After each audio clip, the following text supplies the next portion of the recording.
वर्तमान समय में पेट्रोल की कीमत 100 रुपये के पार पहुंच गई है। वही डीजल भी 100 रुपये के पार पहुंच गया है, जिसके कारण ईंधन की बढ़ती खपत के कारण मध्यम वर्ग के लिए 4 पहिया वाहन खरीदने में बड़ी बाधा उत्पन्न हो गई है।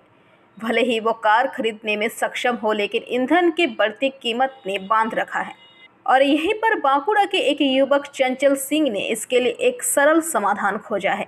उन्होंने एक इलेक्ट्रॉनिक 4 व्हीलर बनाया है, जिसकी लागत सिर्फ 30 पैसे प्रति किलोमीटर है। वही कार बाजार में आते ही मिडिल क्लास के लिए हॉट केक बन जाएगी। ईंधन तेल की कीमत में लगातार बढ़ोतरी के कारण मध्यम वर्ग की 4 पहिया वाहन चलाने की चाहत और सामर्थ्य के बीच अंतर बढ़ता जा रहा है। ईंधन तेल के अत्यधिक उपयोग के कारण दुनिया भर में प्रदूषण बढ़ रहा है। दुनिया गर्म होती जा रही है। ऐसे में बांकुड़ा के बिकना गांव के रहने वाले चंचल सिंह ने एक तीर से 2 निशाने साधे हैं। लिफ्ट, कपड़े सुखाने की मशीन, एयर कंडीशनर समेत कई बिजली के उपकरण बनाने वाले पेशे मैकेनिक चंचल सिंह ने हाथ से एक इलेक्ट्रॉनिक 4 पहिया वाहन बनाया है, जिसकी लागत केवल 30 पैसे प्रति किलोमीटर होगी। एक बार चार्ज करने पर कार 100 से 150 किलोमीटर तक चलेगी। कार में ज़रूरत के हिसाब से इसी दूरी को बढ़ाने का भी विकल्प है, यानी 4 सीटों वाले यह कार बाइक से भी कम कीमत में चलेगी। कार निर्माता चंचल सिंह ने पीवीटीवी के माध्यम से ये बातें कही। গাড়ি তৈরির বিষয়টা মাথায় এই জন্য আসে কি গাড়ি তো আমাদের একটা নিত্য প্রয়োজনীয় জিনিসের সাথে মানে জড়িয়ে ফেলেছি আমরা।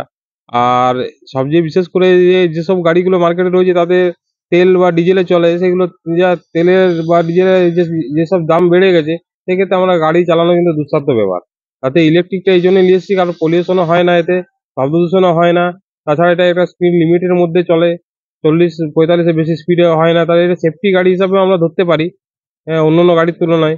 আর গাড়িটার খরচা খুবই কম, ওকে 30 পয়সা পার কিলোমিটার আমি কমার্শিয়াল মিটারে পেয়েছি। তবে ডোমেস্টিকে হয়তো আরো কিছু কম হবে। আর গাড়িটা সবচেয়ে সুবিধাজনক হলো কি যে কোনো জায়গায় মানে স্পেস তো খুব কম, মার্কেট টার্কেট এলাকায় যেমন যে কোনো জায়গাতে যাওয়া যেতে পারে। পার্কিং করার কোনো অসুবিধা নেই, কম জায়গার মধ্যে পার্কিং হয়ে যাবে।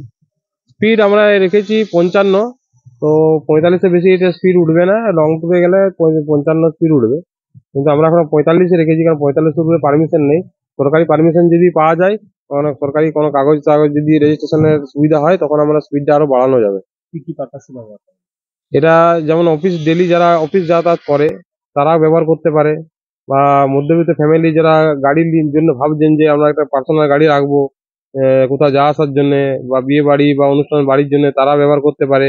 তাছাড়া স্কুল গাড়িতে যারা স্কুল ভ্যান তৈরি করছেন, স্কুল ভ্যানের পারপাসে ব্যবহার করছেন, তারা করতে পারেন এগুলো। তাছাড়া পর্যটন যেসব কেন্দ্রগুলো রয়েছে সেইগুলোতে ব্যবহার করা যেতে পারে। তাছাড়া এমনি যে কোনো গাড়ি কমার্শিয়াল থেকে মালবোয়ার থেকে আরম্ভ করে সবকিছুতেই ব্যবহার করা যেতে পারে। শুধু স্পোর্টস লুকের নাকি হচ্ছে ডোমেস্টিক লুকেরও করা যাবে? ডোমেস্টিক লুকের সব করা যাবে, সব রকমই করা যাবে। আমার নাম চঞ্চল সিং, সিং মোটরস।